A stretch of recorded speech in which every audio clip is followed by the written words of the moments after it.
2. Objectifs principaux et mesures importantes du 13e plan quinquennal. Selon les propositions du 13e CCP-PCC relatives à l'élaboration du 13e plan quinquennal pour le développement de l'économie nationale et le progrès social, le Conseil des affaires d'État a rédigé le projet de programme du 13e plan quinquennal qui sera soumis à l'examen de la présente session de l'Assemblée. En nous concentrant sur la mise en place dans tous les domaines de la société de moyenne aisance en tenant compte des programmes écus, en nous attachant à implanter dans les esprits et à mettre en œuvre l'idée directrice en faveur d'un développement innovant, coordonné, écologique, ouvert et partagé, nous avons défini dans le projet de programme les objectifs principaux pour les 5 prochaines années et élaboré des politiques et des projets importants qui serviront de soutien à notre développement. Voici les 6 points importants à retenir. Maintenir une croissance économique moyennement rapide et faire évoluer nos industries vers le haut et moyen de gamme. Nous paracheverons la construction de la société de moyenne aisance dans tous les domaines. Le PIB et le revenu moyen par tête d'habitant en ville comme à la campagne devront s'élever d'ici 2020 au double des chiffres de 2010. Nous assurons une croissance annuelle moyenne de l'économie supérieure à 6,5%. Nous mettrons en place une série de grands projets à haute technicité et ayant un fort rôle d'entraînement. En 2020, les parts de l'industrie manufacturière de pointe, des services modernes et des industries émergentes d'importance stratégique devront augmenter fortement. La productivité du travail par salarié devra passer de 87 000 yuan à plus de 120 000 yuan. Nos agrégats économiques dépasseront alors 90 000 milliards de yuan et la qualité et la rentabilité du développement seront améliorées. Dans un pays en voie de développement aussi populeux que le nôtre, la réalisation de ces objectifs constituera un succès considérable. Renforcer le rôle de guide de l'innovation pour imprimer au développement une plus grande force motrice. L'innovation est le premier moteur du développement. Elle doit se trouver au cœur des dispositions prises par notre gouvernement pour le développement du pays. Il faut approfondir la mise en œuvre de la stratégie de développement pour l'innovation. Nous lancerons une nouvelle série de grands projets nationaux scientifiques et techniques, constitueront une série de centres scientifiques nationaux et de centres d'innovation technique de haut niveau et feront naître et grandir des entreprises appelées à dominer l'innovation et doter d'une réelle compétitivité sur le marché international. Nous généraliserons la mise en application des mégadonnées de l'info numérique. Nous devons, dans les plus brefs délais, faire de la Chine un pays qui soit à la fois une grande puissance de la qualité et une grande puissance de l'industrie manufacturière. Le soutien financier à la RD doit représenter 2,5% du PIB. La contribution de l'avancée scientifique et technique à la croissance économique atteindront 60%. Faire progresser la nouvelle urbanisation et la modernisation de l'agriculture pour favoriser le développement harmonieux des villes et des campagnes. La diminution de l'écart entre les villes et les campagnes est la clé de la modification des structures économiques et de la libération de notre potentiel de développement. Il faut approfondir la nouvelle urbanisation à visage humain de manière à réaliser les objectifs suivants. Rénover les quartiers vétustes, surtout les villages intramuraux qui abritent près de 100 millions de personnes. D'ici 2020, le taux d'urbanisation de la population permanente s'élèvera à 60% et celui de la population titulaire d'un hukou urbain à 45%. Nous mettrons en œuvre une série de projets favorisant l'irrigation et la culture moderne de semences de qualité dans le domaine de l'agriculture. Nous encourageons les exploitations à grande échelle et une meilleure disposition régionale des cultures. D'ici 2020, l'offre, la qualité et la sûreté des principaux produits agricoles seront assurées efficacement et le niveau de la modernisation agricole sera élevé. Et en nous appuyant sur la stratégie globale de développement interrégional, nous nous efforcerons de former des axes économiques, dont les composants essentiels seront les ceintures économiques côtières, la ceinture riveraine du Zhejiang et la région située le long des principales artères des transports. Pour cela, la longueur de lignes à grande vitesse mise en service se chiffrera à 30 000 km, couvrant plus de 80% des grandes villes et celles des autoroutes nouvellement construites ou refaites à environ 30 000 km. Promouvoir un mode de production et un mode de vie vert et accélérer l'amélioration des écosystèmes. Nous devons insister sur un développement favorisant la protection du milieu et sur une protection du milieu qui favorise à son tour le développement de manière à encourager la civilisation écologique. Nous poursuivrons notre plan d'action contre la pollution de l'air, de l'eau, du sol. Dans les 5 prochaines années, la consommation d'eau, d'énergie et les émissions de CO2 par unité de PIB devront baisser respectivement de 23, 15 et 18%. Et le taux de couverture forestière du pays atteindront 23,04%. Il importe d'augmenter considérablement l'efficacité avec laquelle sont exploitées et utilisées l'énergie et les ressources et d'améliorer globalement la qualité de l'environnement. Les habitants pourront respirer un air de bonne qualité pendant plus de 80% de l'année. Nous allons continuer à lutter pour édifier une belle Chine au ciel bleu, aux eaux limpides et aux espaces verdoyants.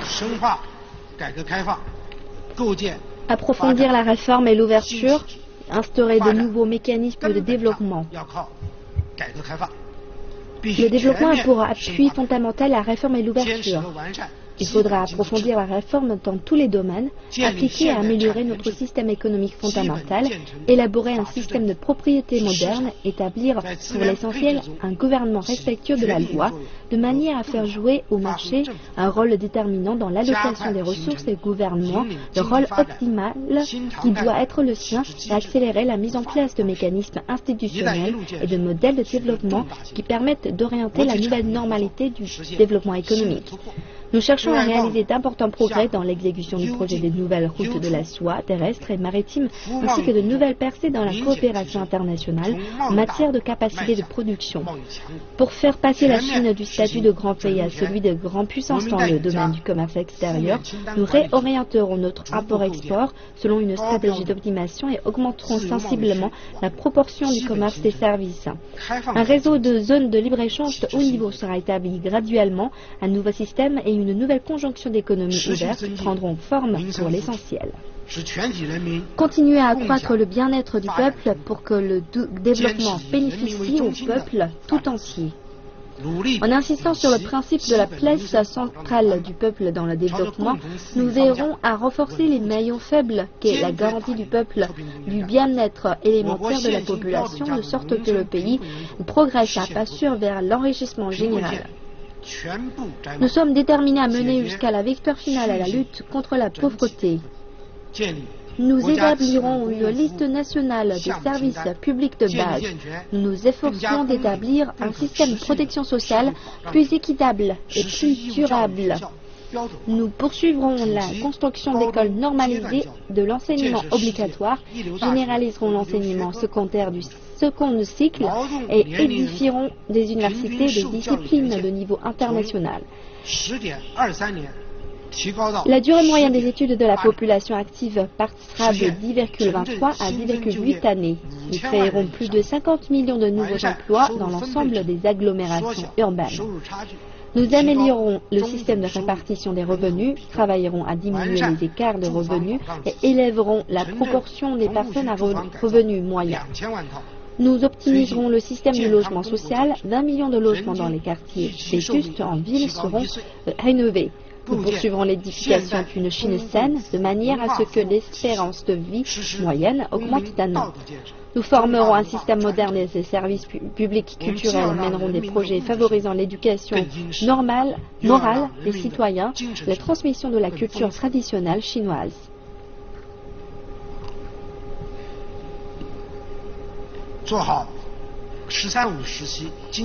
Pour mener à bien le travail du développement socio-économique durant le 13e plan quinquennal et réaliser la mise en place dans tous les domaines de la société de moyenne essence, il faut veiller aux 3 points suivants. Premièrement, continuer à considérer le développement comme notre tâche primordiale. Le développement est un argument qui a la solidité du roc et qui demeure la clé pour résoudre tous les problèmes de la Chine. Les 5 années suivantes constituent la phase importante pour éviter le piège du revenu moyen. Pendant celle-ci, les contradictions et les risques vont se multiplier. Se développer est comme naviguer à contre-courant qui n'avance pas recule. De ce fait, il nous faut persister dans le développement centré sur l'économie, promouvoir un développement scientifique et relever judicieusement les défis pour que l'économie chinoise progresse vers un avenir prometteur. Deuxièmement, impulser les réformes structurelles. En tenant compte de la coexistence des problèmes quantitatifs et structurels dans notre développement et du caractère plus aigu des problèmes structurels, nous devrons promouvoir les réajustements structurels par la réforme. Tout en augmentant de manière appropriée la demande globale, nous aurons à mettre l'accent sur la réforme structurelle du côté de l'offre. Grâce à des mesures de réduction et d'ajout, nous diminuerons l'offre inefficace, le bas de gamme, mais augmenterons l'offre efficace et le moyen et haut de gamme. Nous accroîtrons l'offre de biens et des services publics, ferons en sorte que l'offre et la demande contribuent de concert au développement économique et élèveront la productivité globale des facteurs, de façon à libérer et développer sans cesse les forces productives. Troisièmement, accélérer le remplacement des anciens moteurs de développement par les nouveaux. Le développement économique comporte nécessairement la création de nouveaux moteurs de développement à la place des anciens. Quand les moteurs classiques se grippent, il faut que ceux-ci se transforment et qu'apparaissent de nouveaux moteurs pour que l'économie soit en quelque sorte portée par 2 ailes vers de nouvelles hauteurs. Nous nous trouverons aujourd'hui dans cette période clé. Il faut former et développer de nouveaux moteurs de développement et accélérer l'émergence d'une nouvelle économie. Nous devons promouvoir les nouvelles techniques, les nouvelles industries et les nouvelles activités, transformer les structures et les mécanismes en vue de favoriser l'essor de l'économie partagée, établir des plateformes de partage et élargir les pépinières de nouvelles industries que sont les services modernes et les secteurs de pointe, de manière à créer de puissantes forces d'entraînement de l'économie. En recourant aux techniques modernes tels que les réseaux informatiques, nous allons stimuler la transformation des modes de production, de gestion et de commercialisation, reconstruire la chaîne de l'industrie, de l'offre et de la valeur, et donner ainsi un nouveau souffle aux moteurs économiques classiques. En dernière analyse, c'est au sein du peuple que réside la source inépuisable de notre dynamique économique. Nos plus de 900 millions de travailleurs et plus de 100 millions de diplômés universitaires et techniciens sont notre plus précieuse ressource et notre plus grand atout. Réaliser ce grand remplacement et fonder le développement sur l'innovation et le talent sera un changement à la fois douloureux et plein de promesses, pourvu que nous réussissions à franchir cette passe difficile. Il ne fait aucun doute que l'économie chinoise reprendra son essor pour accomplir de nouvelles et brillantes performances.